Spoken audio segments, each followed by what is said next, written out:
तो नमस्कार, मैं आपका दोस्त अमित। स्वागत है हमारे इस YouTube चैनल पर। एक बार फिर से आपके प्यार और आपके रिस्पेक्ट के लिए स्टूडेंट्स सही दिल से शुक्रिया।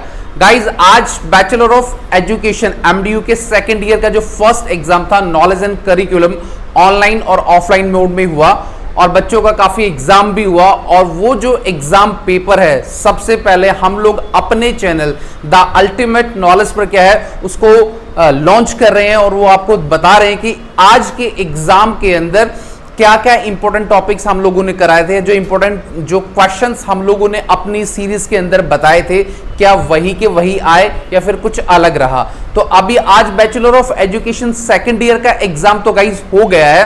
अब चौधरी रणवीर सिंह यूनिवर्सिटी जिसका सेम सिलेबस है, उन बच्चों के लिए ये चीज जानना बहुत जरूरी है कि अब जो आप लोगों का एग्जाम होगा वो उसमें से कितना इंपॉर्टेंट क्वेश्चंस आएंगे और कैसे आप लोगों को तैयारी करनी है कि MDU का जो एग्जाम था आज नॉलेज एंड करिकुलम का वो कैसा रहा। तो गाइस देख लेते हैं एक बार कि एग्जाम कैसा रहा।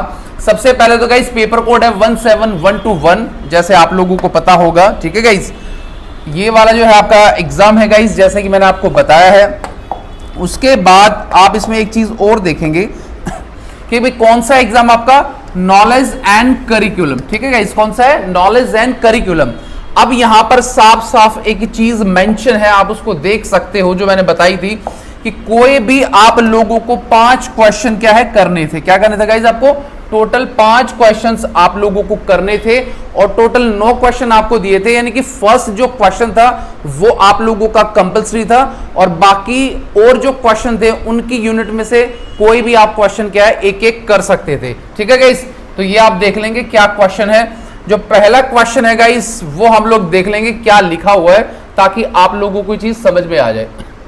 पहला है गाइस, आप देख लीजिए एक बार कि difference between knowledge and understanding, यानी कि शॉर्ट राइट आंसर है और जो फर्स्ट जो क्वेश्चन है वो आपको करना कंपलसरी है। तो पहला गाइस कौन सा है देख लेंगे आप कि भाई difference between knowledge and understanding, ज्ञान व समझ में क्या अंतर है, उसके बारे में क्या है आप कृपया करके बताइए। अगला जो क्वेश्चन है मेन फीचर ऑफ नेचुरलिज्म, यानी कि प्रकृतिवाद की जो मुख्य विशेषताएं हैं वो क्या है, वो इसके अंदर आया हुआ है। थर्ड जो सी है गाइस, मीनिंग ऑफ करिकुलम, यानी कि पाठ्यक्रम का अर्थ क्या है, उसके बारे में क्या है आप बताइए। ये सारे के सारे क्वेश्चन हम लोगों ने अपनी सीरीज में बताए थे, जब अपने इंपॉर्टेंट क्वेश्चंस आप लोगों को कराए थे, उसमें से सब कुछ एज इट इज गाइस आया हुआ है। अगला है फैक्टर अफेक्टिंग करिकुलम चेंजेस, पाठ्यक्रम परिवर्तनों को प्रभावित करने वाले जो कारक हैं उसके बारे में आप बताइए। तो ये पहला था और पहला जो क्वेश्चन था वो कंपल्सरी था गाइस। तो दूसरा जो क्वेश्चन है यूनिट 1 से, यानी कि इकाई 1 से हम लोग देखेंगे क्या है कि what is mean by knowledge, explain the major kind of knowledge. Knowledge के बारे में पूरा लेक्चर हमने दिया था कि एग्जामिनर कैसे ना कैसे घुमा के आपको ये वाला क्वेश्चन दे सकता है कि नॉलेज ज्ञान क्या है या ज्ञान से क्या अभिप्राय है, ज्ञान के प्रमुख प्रकारों की आप व्याख्या कीजिए। अगला जो क्वेश्चन है गाइज आप लोगों के सामने, describe the relative role of knower and the known in the knowledge transmission and construction, यानी कि ज्ञान के हस्ताक्षर व निर्माण में ज्ञाता व शेय के संबंध में भूमिका का क्या है वर्णन कीजिए। ये वाला क्वेश्चन भी क्या है हम लोगों ने आप लोगों को बताया था। तो गाइज अगला जो क्वेश्चन है वो भी बहुत इंपॉर्टेंट है कि describe the main feature of pragmatism, explain the educational implication of pragmatism, यानी कि प्रयोजनवाद क्या है उसकी मुख्य विशेषता बताइए और इसका क्या अभिप्राय है। इसके बारे में 16 नंबर में क्या है एग्जामिनर ने ये वाला जो क्वेश्चन है गाइज आप लोगों से क्या है पूछा है। ठीक है, कौन सा पूछा है? ये वाला। ठीक है, अगला गाइज आप देख लेंगे कि explain the meaning and definition of culture, describe the role of culture in knowledge gaining. ये वाला भी क्वेश्चन गाइज मैंने आप लोगों को कराया था कि आपका संस्कृत का अर्थ, ठीक है, एवं परिभाषा क्या है उसकी विवेचना कीजिए, प्राप्ति में संस्कृति की भूमिका का व्याख्या कीजिए, यानी कि कल्चर क्या है, कल्चर की क्या क्या भूमिका रहती है, वो सारी चीजें क्या है हम लोगों ने आपसे डिस्कस की थी।